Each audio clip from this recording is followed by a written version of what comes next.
science fiction. We make no guarantees, however, how long it will remain fiction. Fiction. Fiction.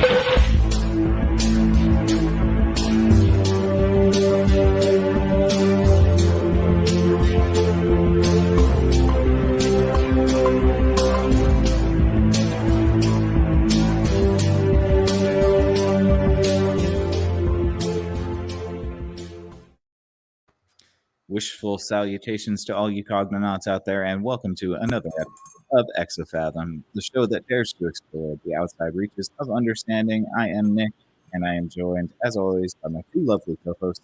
Ayla, how are you? I'm doing fine. Happy Friday. Happy Friday to you as well. And we got Mike here. How's it going, man? Oh, I'm hanging in there. How you doing, man? Okay. That's lovely. I'm doing good. It is Friday, so I am very happy. Do I sound muffled, Ayla?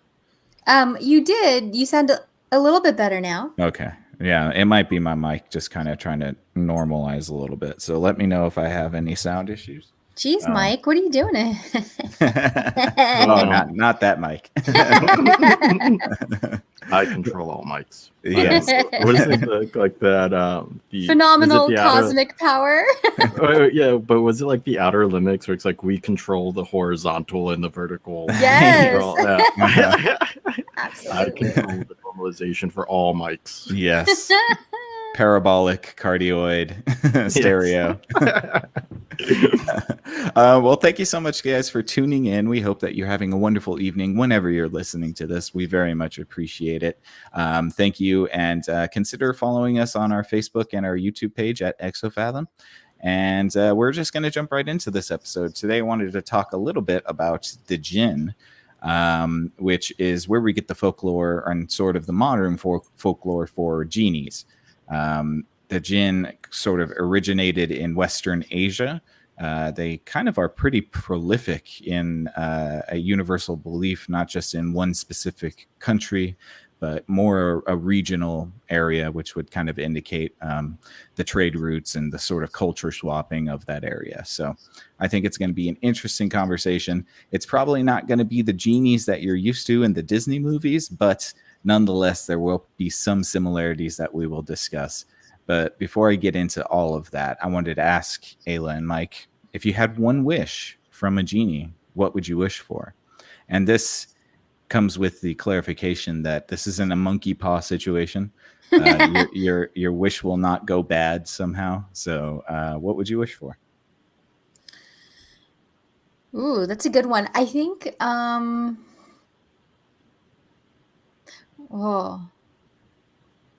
a book of other wishes so that I can pick the best wish. There's always that one person. I know. No, I think the first thing that just came to mind was to have like a large plot of land where I can protect some trees and water and wildlife and grow butterflies. Because we were looking at our caterpillars this afternoon and I'm quite smitten with them. So I think that'd be a nice little wish. So you want a butterfly farm in Mexico? Maybe not Mexico. There's maybe your monkey paw situation. Oh, well, I mean, that's fine. I mean, because they do migrate there and it's quite beautiful. Yeah. Okay. Well, what about you, Mike? What would you wish for from a genie? I was going to say infinite genies. Oh, man. Each with one wish. If only. Infinite genies. Well, what if I get tired of one of them? What if they have a real snooty personality or something? Oh, and they certainly would, because they do not like mortals, or humans, I should say. So it's probably best to just have one wish and get rid of it. I guess immortality. That's a pretty good one. You can. It'll probably be painful in the far, far future, right? But you can enjoy it while you're for the foreseeable future. You can at least do some crazy stuff. Yeah. So, what's that like if there was nuclear fallout or something like that in the future, but you can't die? Yeah, you would just all your skin melts off, but you're just like a skeleton just walking around, or. Well, I think you'd have to define the immortal thing, because you might want to say invincible, because that might wrap immortality with indestructibility. Because yeah, you're right. If you were immortal and you got blown to bits, then you'd just be like a mangled body that lives forever. Right, Constant. exactly. No, you would heal just very slowly. I don't know. That's what happened to what's her name in what was it? Ah, gosh, it's Coven, American Horror Story, and Kathy Bates' character. Mm-hmm.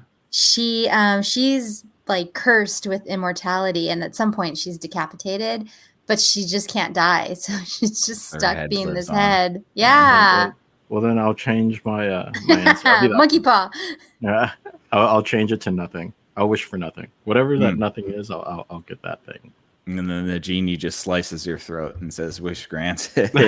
Damn. Peace forever. Right. What about you, Nick? What would you These are hard wish for? questions. I mean, these are hard questions. I definitely have thought about it before. And I got to say, barring the potential for getting trapped in a wall, I would definitely choose teleportation.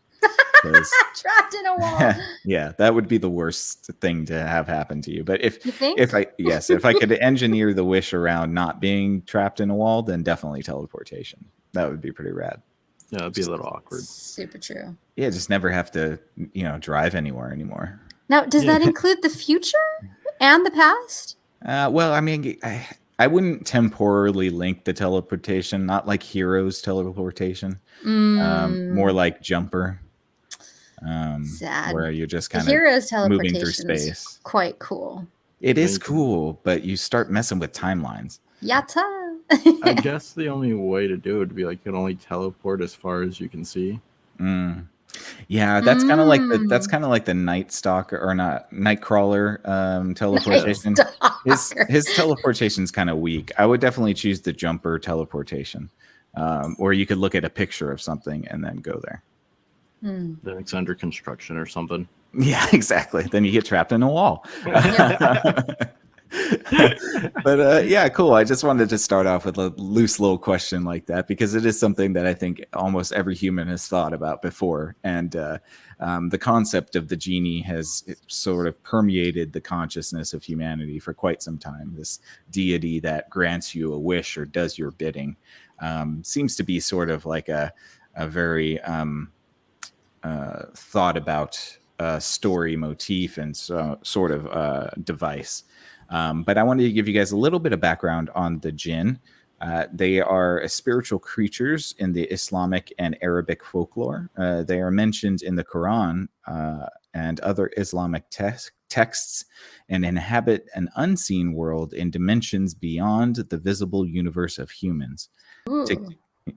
Together, the Jinn, humans, and angels make up the three sapient creations of God. And the Quran mentions that the Jinn are made of smokeless and scorching fire, but also physical in nature, being able to interact physically with people and objects, and likewise be acted upon. Like human beings, the Jinn can also be good, evil, or neutral, and they hence meaning that they have free will like humans and unlike angels. So I really like this kind of concept because immediately to me, they kind of reminded me of this, the Nephilim, or even the creation of the elves in the Tolkien folklore. There seems to be like a constant, maybe not a constant, but a very popular sort of archetype in mythology in which God creates other things before he creates man. But man always ends up being the most prized position. And I wonder if you guys have any thoughts about that.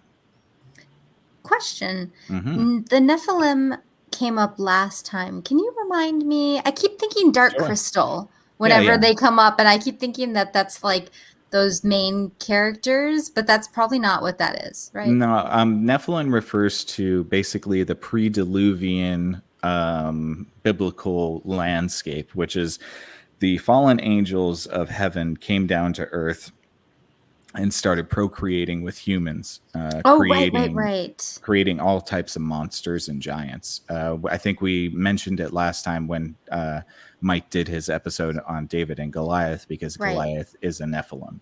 Okay, that makes more sense. Yeah, so I think, it's just interesting because, so how does that fit into like the seven 7 days of creation? Like, is that like, was this before God So was working on that interestingly, stuff? interestingly, in the Islamic tradition, this is different for the Christianity and all that. But in the Mhm. Islamic tradition, Allah creates the jinn. He first creates the angels, and then about 1,000 years later, he creates the jinn, and then 1,000 years after that, he creates humans. Oh, so it's a much longer Yes. process. Interesting. And yeah, I do think it's interesting when you have this concept of like there's humans, but then there's like stuff before humans that not necessarily is trial and error, but I guess my question would be the Nephilim and the angels, are they aware of God? Because to me, it seems like humans are born without knowing. But if you're an angel that can fly around and like you're always going up Yes. and down to heaven, then you Yes. would have knowing. And that Yes. might be the biggest difference to me.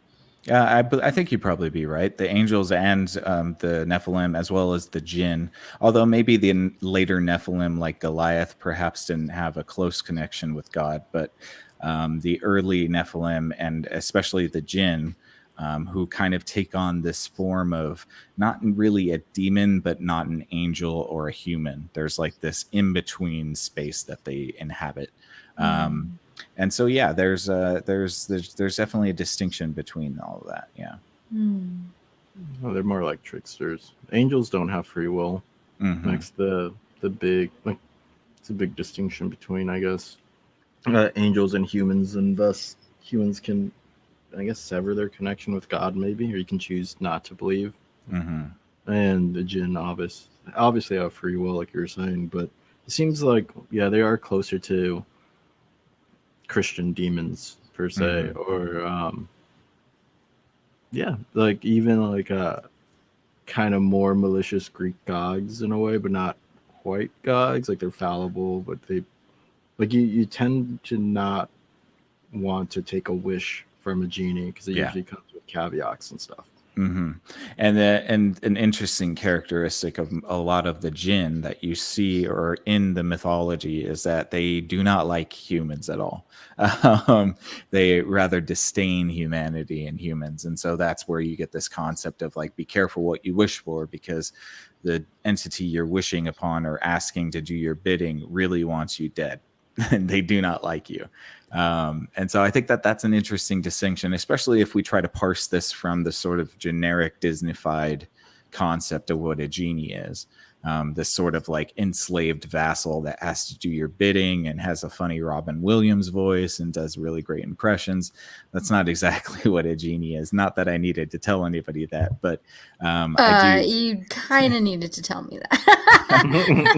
I know, because when Nick had proposed this idea, the word Jinn, I was like, what are we talking about? Like the origins of some moonshine or something? But no, it's this really cool concept. And so I'm interested to hear more about the lore so I can contextualize it better. Which is really cool. And I didn't know about the like monkey paw kind of dynamic. That's very interesting. Right. And it's not always that way. There are some benevolent jinn. There are some more malevolent jinn. And there's sort of a caste system to the jinn as well. So you have lower jinn, then you have more powerful, and then what they call the ifrit. The ifrit is an Arabic word which basically means like the highest, or they would be the highest category of jinn. So the most power in relative to their power. So there is a little bit of hierarchy going on within the jinn as well. And the jinn, let's see, I have a little bit more here. This talks a little bit about what the jinn are like. The social organization of the jinn communities resembles that of humans. Examples are that they have kings, courts of law, weddings, and mourning rituals. A few traditions, the hadith, the divine jinn, divide the jinn into 3 classes: those who have wings and fly in the air, which are the ifrit that I mentioned before; those who resemble snakes and dogs, which are called the hin; and those who travel about ceaselessly. Others claim that, I'm not going to be able to say that name, but a man who was accompanying the Prophet Muhammad when the jinn came to hear his recitation of the Quran, described them as creatures of different forms, resembling vultures and snakes, others tall as men in white garb. They may have appeared as dragons, ogres, and a number of other animals. In addition to their animal forms, the jinn occasionally assume human forms to mislead and destroy their human victims. Certain hadiths have also claimed that the jinn may subsist on bones, which will grow flesh again as soon as they touch them, and that their animal. Huh? Yeah. Tooth very much. Yeah, and that their animals may live on dung, which will revert to grains of grass for the use of the jinn's flocks.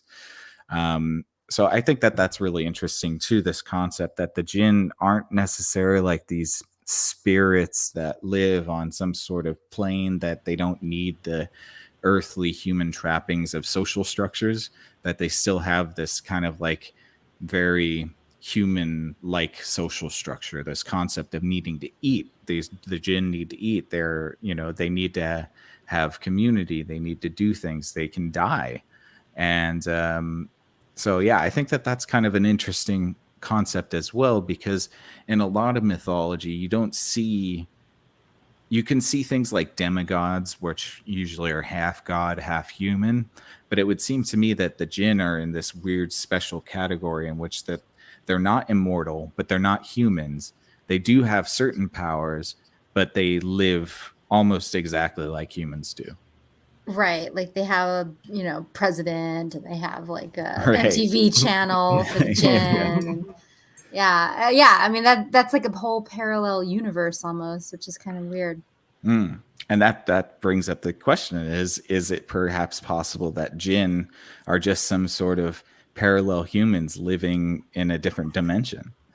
I mean, they mentioned dimensionality.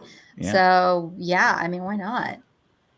I mean, they could also just be living here too, because they do disguise themselves as humans, or it seems like they could take any form, right? Yes. So maybe if they just want to check in and check out of whatever dimension they want to be in, then they have their free will to do so. Yeah, absolutely. Well, and in the traditions too, especially, and I wanted to make sure I highlighted this, is that the jinn were said to reside in places of darkness and pestilence. So, and they really emphasize that that's like where the jinn you would find the jinn, and the jinn being this sort of invisible thing, kind of reminds me a little bit of, well, if the jinn live in dark and pestilence, perhaps we're looking at something akin to a virus. And perhaps the legend of the jinn helped keep people away from places like, latrines or caves that might have, diseased animals in them. Oh, interesting. And so, yeah, I think that's not proven, and I couldn't find any of that in the reading. That would probably be more of an anthropology thing. But I think it would be an interesting way to kind of caution people from going to places that might bring disease to the community. Yeah. And in Islam too, there's a theme of cleanliness. Like it's pretty big, from like washing feet to just like your daily routine. So it does make sense why when we create a mythos around something that could potentially give you a disease or kill you. Yeah, absolutely. And I think it's interesting that they're kind of like a shadow human almost. We talked about shadow people in our last episode. It kind of reminds me of like if humans had like the other side of the coin, it would be the jinn. Very similar, but they live off of bones, and they they prefer rotten flesh over fresh flesh, and they eat the dung, or their animals eat subsist off of dung, and instead of grass or whatever. So it definitely seems like an archetype for how not to live as a human. Like the upside down for humans. Yeah, there you go. I like that. Yeah, definitely. Yeah. I mean, it continues. Yeah, because even the whole pork thing too, right? There's it's just so that you didn't get disease. Yeah, trichinosis and other worms and stuff like parasites. Yeah, big time. And same thing with shellfish. Shellfish tend to carry disease as well. But yeah, so that was just kind of the introductory to the concept of the Jinn, and then I have 3 stories for you guys that kind of are the penultimate, not the penultimate, but they're the most well-known stories that include Jinn. And I thought I'd go over them with you, and we can talk about them. The first one, of course, is Aladdin. Everybody will know Aladdin from the popular Disney movie where Robin Williams played the genie, probably the best genie that's ever been portrayed. Not accurate, but still very good. And the story goes as follows. This is just a brief synopsis. I won't get too deep into it, but I wanted to get the points. One of the points I found really interesting, and I think I've heard this before, but I forget how, but Aladdin was actually Chinese. He dwelled in a Chinese city, and he is recruited by a sorcerer who passes himself off as the brother of Aladdin's late father, so his uncle, and convinces Aladdin and his mother to basically, well, not his mother, but he convinces Aladdin to go out and retrieve an oil lamp, a magical, wonderful oil lamp for him in a booby-trapped magical cave. And after the sorcerer attempts to double cross him, Aladdin finds himself trapped in the cave. And Aladdin is given a ring before he goes in by the sorcerer, which I don't understand why the sorcerer was giving him a ring. But in his despair, Aladdin rubs his hands together, which inadvertently rubs the ring on his finger, and a genie appears. The genie that appears from the ring releases him from the cave. And he brings the lamp from the cave, only to find out that in the lamp, once his mother was trying to clean it, there was a more powerful genie. And so the genie basically gives Aladdin the ability to become rich and powerful to marry the princess. And the princess's name, bear with me, is Badrol Badour. And she's the Sultan's daughter. And the genie builds Aladdin and the Sultan's daughter a wonderful palace. And you kind of understand where the story goes. The sorcerer, which in the Disney tradition would be Jafar, comes back and he tries to get his hands on the lamp. And he actually succeeds getting the lamp from Aladdin, and he enthralls the genie to move Aladdin's palace to another spot where he lives. So basically taking his palace and putting it in where the sorcerer lives. After a little bit of feminine wiles from the princess, a la Princess Jasmine, seducing Jafar, Aladdin is able to steal the lamp back from the vizier or the sorcerer, and thus he gets rid, basically has the genie get rid of the sorcerer and then bring his castle back to its original spot where him and the princess live happily ever after. That one's pretty straightforward. I think we've all heard the story of Aladdin, but I did not know that he was Chinese. I thought that was really interesting. I don't know why we portrayed him as a Middle Eastern character. It probably sells more to a Western audience, right? I suppose, yeah. Like it kind of like you have genies, you have the whole Middle Eastern motif. Mm-hmm. So why not break it? And then parts of the Middle East are technically Asia. That is true. That is true. Yeah, West Asia, and there was a lot of trading and a lot of conquering that was going on. So it's very possible that parts of China had Muslim inhabitants at one point, and perhaps this is where the tradition comes from. Yeah, it makes sense, because there's parts of China too where it still has like Russian architecture, because it was once Russian cities, or it was once a Russian city. So it can make sense that maybe on the Western side there might be Islamic architecture. Right. Yeah. And especially with the Silk Road and all of the trade that went on during that time. So I can imagine there's a lot of cross-culture mixing going on. But yeah, I just thought that was interesting. And, obviously we knew the story of Aladdin. They didn't go into great detail about the personality of the genie. But there is more to come, because we're going to talk about Solomon next. Solomon, obviously, being a very well-known character in the Judeo-Christian sense, but he's also a character in the Islamic faith. And particularly the conversation around Solomon being able to enthrall demons or jinn to do his bidding. And I think that that's where we get this sort of concept of these jinn being subservient to humans. Unwillingly, of course. Because Unwillingly, yes. I think that ring, Solomon had a ring, if not mistaken, was given a ring. Mm-hmm. And that's what allowed him to kind of bind the demons to do his bidding, at least in the Judeo-Christian sense of the story. Yes. Yeah, which makes me wonder, since the Aladdin story and now the Solomon story, which we'll get into, had a ring. What do you think that's about? Why is a ring so significant? I mean, I can understand perhaps it's a symbol of royalty, but how does a ring symbolize the concept of mastery over the spirit?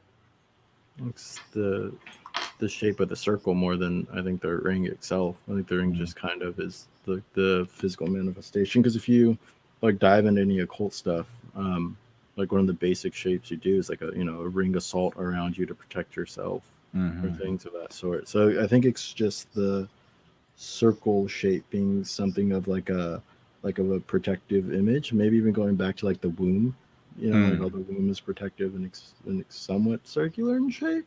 But maybe our brains just make that connection. So when we build out our mythos, anything with a circle in it tends to be of importance or protected or targeted, right? Yeah. I can get that. I was kind of thinking more along the lines of like Meet the Fockers and like, a circle of trust. But no, I do think that like circles, you have what King Arthur and the Round Table. There's a sense of maybe like, I don't know, completeness, egalitarianism, which I would say would be like, yeah, if there's a ring for a royal person, it will be signifying that they're like a keeper of the land. They're supposed to be a good keeper. I'm curious in the Aladdin story, because, okay, so in the Disney story, a big key to it, there was a moral lesson, which was, like Aladdin was a diamond in the rough. He was pure-hearted. Was there any kind of reference to this sort of goodness that was required or something? He was described as a ne'er-do-well. What's a ne'er-do-well? Somebody who's kind of like a rapscallion, a street rat. Oh, a ne'er-do, like he never does well. Oh. Right, exactly. Yeah. And actually, we have a comment about the ring thing from Bobby, and she says it could be the connection to God, that you're divine in some way. I do agree with this. I mean, absolutely. I definitely see that for sure. There's a concept of this, like, and I think they call it a perfect circle for a reason, right? Because we don't call something a perfect trapezoid or a perfect square. I mean, yes, you could call something a perfect square, but it does seem that there's something about the circle that is a symbol of perfection. And perhaps it's just because it's so hard to draw. Well, yeah. And also, too, I was reading last night about like ancient civilizations doing like sun worshiping. And that, if the sun is a major source of light, and it's a major source of photonutrients for plants and stuff like that. Not that they probably had that word back then, but I think there was a lot of respect given to the sun and the moon, and those are both circles. True. True. So that could be maybe part of it too. Yeah, I can definitely see it. I think that those are all good answers because, your guesses are as good as mine. That's for sure. But let's get into the story of Solomon. And this one's going to be a little bit longer because I really wanted to get the vibe of the jinn. And this is the one story where I could there's an actual conversation with the genie going on. So just bear with me. It's going to take a minute for me to read through it, but hopefully it'll be interesting for you guys. But it says here, it is written that in the time that Solomon began to build the temple, Asaph, the vizier of Solomon, complained that someone was stealing precious jewels from his rooms and from other courtiers as well. Even the royal treasury was not immune. Now Asaph was also renowned for his wisdom and knew that no ordinary thief could have done these deeds. Some evil spirit caused this mischief, he counseled the king. Solomon then prayed fervently to God to deliver the wicked spirit into his hands for punishment. At once his prayers were answered. The archangel Michael appeared before him. King, I put into Archangel appeared before the king and put into his hand the mightiest power that ever was or ever shall be known in this world, a small golden ring inset with a seal of engraved stone. And Michael said, Take this ring, O Solomon king, son of David, the gift which the Lord hath sent unto thee. Wear this ring, and all the demons of earth, both male and female, thou wilt command. Armed with the ring, Solomon commanded the guilty spirit to appear. He wore the ring on the middle finger of his right hand and pointed it at the foot of his high throne, saying, By the power of the seal of the one God, I command thee, troublesome spirit, to come forth. A roaring column of flame instantly appeared, reaching nearly high to the ceiling of the throne room, many cubits above, and just as quickly was gone. Whether the flame itself took shape or merely preceded him could not be seen, but where the flame had been, the demon stood, caught in his mischief, for he still clutched in his hands a great many jewels just stolen from the royal vaults. Busted, indeed. Caught red-handed. So great was his surprise that he dropped the gems, which scattered like pebbles on the marble floor, and his red eyes darted back and forth like twin flames in that broad, swarthy face. And wide wonder came into those terrible eyes that some power existed among mortal men that was greater than his will. Twice the height of the king he was, and more, even greater than Goliath that David slew, the king's father. And so those dark and menacing a countenance was the demon that even Asaph the wise drew back in horror. Only Solomon stood firm, and a light shone before him. Then the demon saw the face of the king, whose arm pointed toward him, and beheld the seal of the ring. The demon's cruel, lidless eyes went wide, and he let out such a ghastly, howling shriek that the very stones of the palace trembled to the foundations. It was so horrible a sound that all the people of the kingdom who heard it covered their ears and cast themselves on the ground in fear. Oxen died of terror in the fields, and the birds fell from the sky, for it was like unto the cry of a soul newly plunged into the flames of hell. But the power of God was within the ring, so that even the demon was helpless. He fell to his knees and prostrated himself before the king. Mercy, master, cried the genie. Name thyself, demon, commanded Solomon. I am Orneus, O great king. Why hast thou done such a mischief to my household? Speak truly. Hunger, Lord of the world, hunger insatiable. And he revealed himself as a vampire spirit, who with fangs harder than adamant pierces the gems of the earth to drink their light. Why dost thou drink the light of earthly jewels? He demanded. Asaph the vizier. It is a thing unheard among the wise, but the genie was silent. Speak the answer, said the king. I command it. Thou knowest my answer, king of the wisdom, said the demon. Then Solomon looked into his heart, for the 49 gates of wisdom were opened to him as if they had been to Moses. This derives from the belief that each word of the Torah has 49 meanings. And he discerned that there was an answer, and it amazed him, so that he looked upon the creature before him, and he knew understanding and pity. Know then the sorrow of the demon, for the gems of the earth were born at the dawn of the world, created by the depth of ancient forests, buried beneath the weight of mountains. It was a time of upheaval when both Jinn and angels were cast out and the world was broken. The light of the new sun was still in the green life of those forests as slowly they were transformed, crystallized by the long years into the light that sparkles from the cut and polished jewels.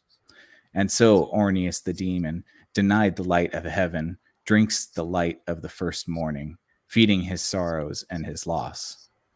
And so Solomon burned the seal into the neck of Ornius and branded or as a brand of his sovereignty. And the genie from that moment on did his bidding and was given the task of cutting the stones for building the temple. So that's just one of the accounts of Solomon's interactions with the jinn. But I wanted to really drive in this concept of the jinn being denied the light of God and therefore needing the light of earthly things. And I think that that really kind of parallels this notion that one shouldn't covet the things from the earth, that the only true light that you should seek is God, or, for lack of a better word. What is the light? Well, what is the light of God? Truth. I don't know. Wisdom. Wisdom. There you go. It's like you said, like the 49 gates of wisdom were opened, right? I think the truth, I think wisdom is a little bit more than just truth. But yeah, no, like if you can't seek out that wisdom, then you can kind of start to seek out earthly things. And those lights come on all different kinds of shapes and colors and whatnot, but it's still not as good as finding that everlasting wisdom.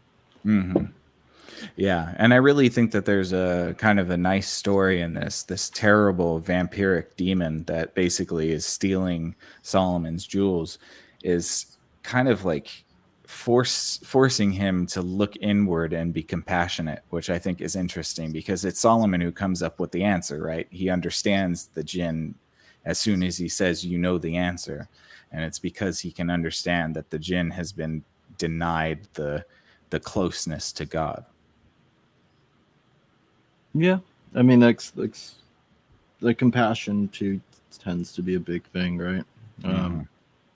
Even when it's just understanding your own personal demons, like stepping outside of the metaphors and the mythos, or understanding somebody else's demons, right?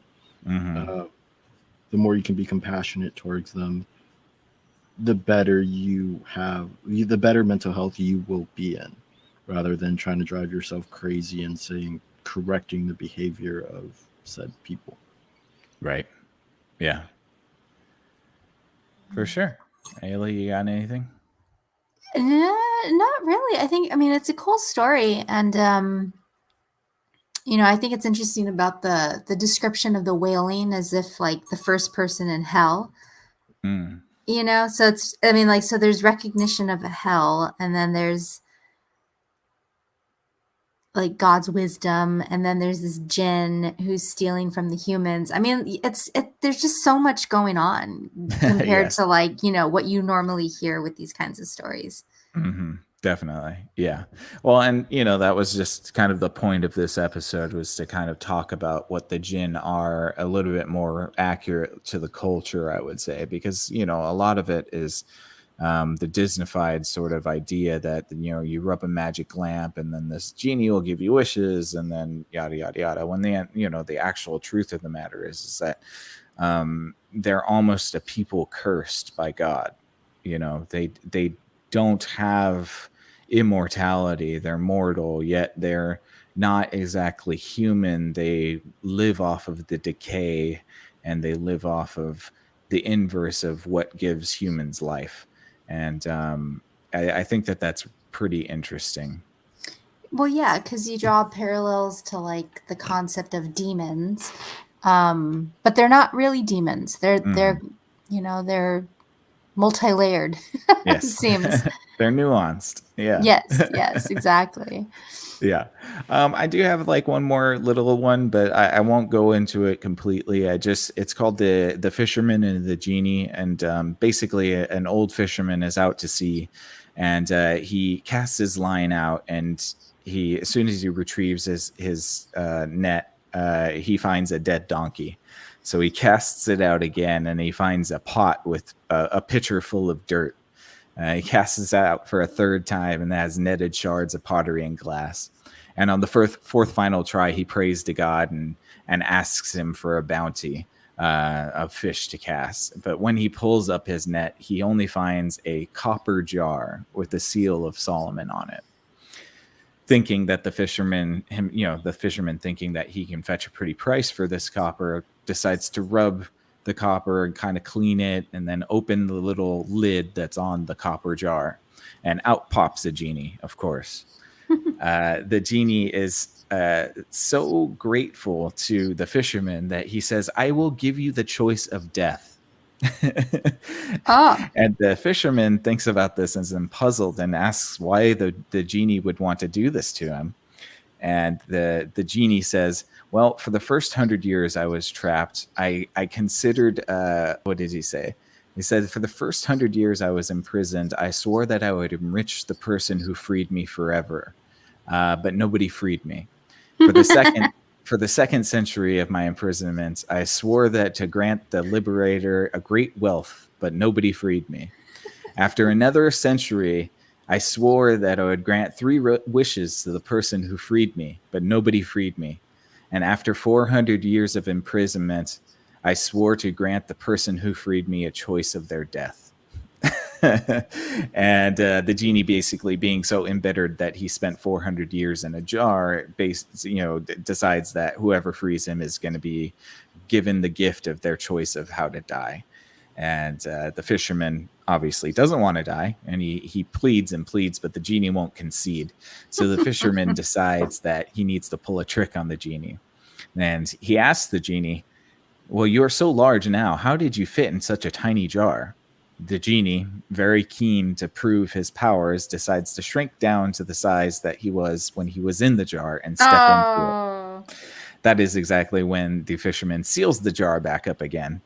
And then the genie has to plead with the fisherman, because the fisherman says, I will cast you into the sea. The genie basically gives this whole gestalt about the power of mercy, and that God grants mercy to those who grant mercy. Basically, kind of hoodwinking the fisherman again. But because he doesn't have the upper hand, he decides not to kill the fisherman, but to lead him to a place where he could get plentiful fish. And that's kind of the end of that story. But I just think that that's pretty funny. This concept of like the genie, like, all right, finally I'm free. I'm killing you. How do you want to die? Well, and the idea that he's like, the first 1,000 years I was in there, you stupid humans, like, yeah, of course I was going to give you riches. And then another 1,000 years went. And I was like, well, fuck these guys. Exactly. It's like a very sassy genie. And yeah. I love it because, these are stories written by humans. And these stories are like, how old? Probably at least 1,000 years, maybe close to that. Yeah. So we know like humans were petty that far ago, so it's just kind of, I really like this genie for sure. Yeah. It's just, I think there's a nuance to this concept, and really, I don't have a whole lot to add to this, but I thought that it would be a kind of a fun little short episode to just talk about the mythology that surrounded it. Absolutely. Why is it always a lamp? Like, why are That's they? a good question. Yeah, I'm not sure. I mean, maybe it's just the style of the culture. Oil lamps were a big thing. But in the fisherman and the genie, this is actually they specifically say it's a copper jar. So I guess it doesn't always have to be a lamp. It just has to be some sort of container to hold the gin in. Right. Absolutely. Yeah. But I do like this concept of like there seems to be a running idea that you should always be careful what you wish for, especially dealing with non-human entities, because it does seem as though when you're trying to communicate with perhaps non-human entities, you need to be very careful about how you go about that. And it would make sense because you don't exactly want to enter into a deal with Satan. No, it's true. But also, half the fun of being a human is meddling in things you don't understand. And that's the whole point. That of is true. science, right? Yes, indeed. Yes. But trying to be a little bit careful with it so you don't accidentally kill yourself or blow yourself up or something. Right. Like that. And maybe there is some sort of metaphor about humans always trying to push that line between the sort of physical and ethereal, and that line being like the line between safety and danger. Yeah, you gotta push that envelope a little bit. Right. Yeah, or else you're trapped in a magic lamp forever.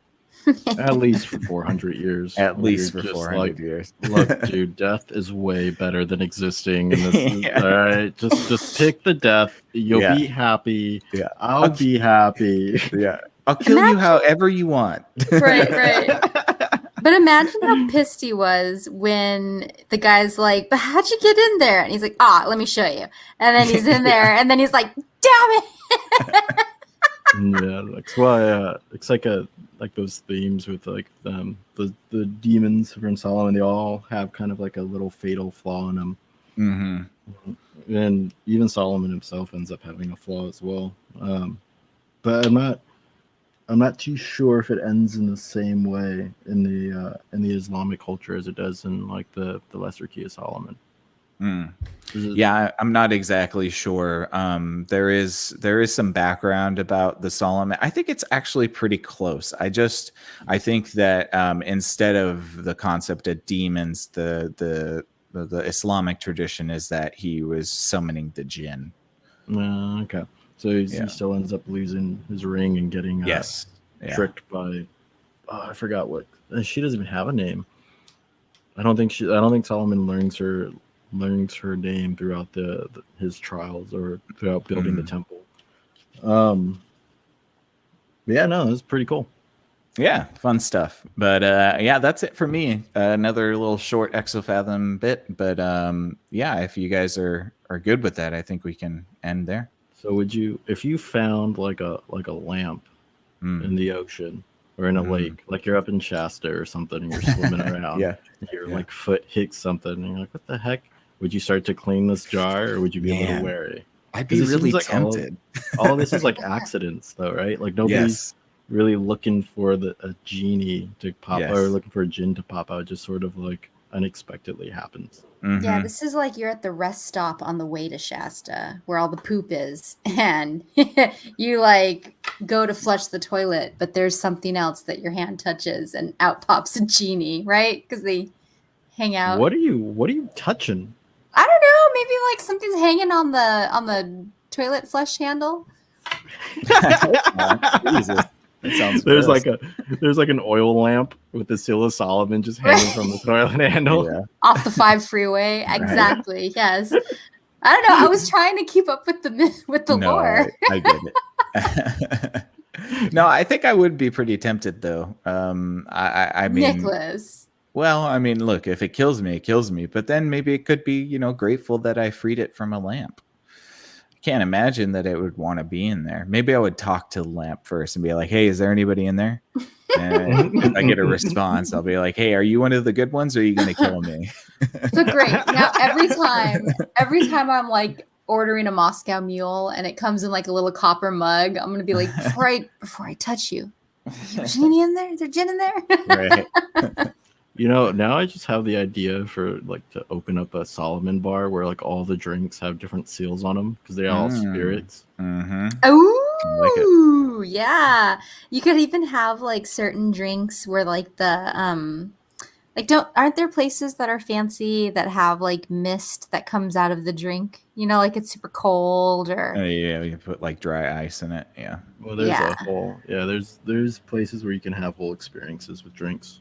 Right. So you could do something like that where people summon like a mist. And then maybe you deliver them like a fortune or a tarot card or something. That could be cool. Could be cool. We're just summoning demons when we're drinking. Or that. It's all fair. But thanks guys. I think that we can wrap it up there. You all good with that? Oh yeah. Awesome. Thank you so much, you guys, for listening. We very much appreciate it. Thank you for commenting, and please consider giving us a thumbs up and perhaps a subscription to our YouTube page. It would really help us out. We are at Exofathom on YouTube and Exofathom on Facebook as well.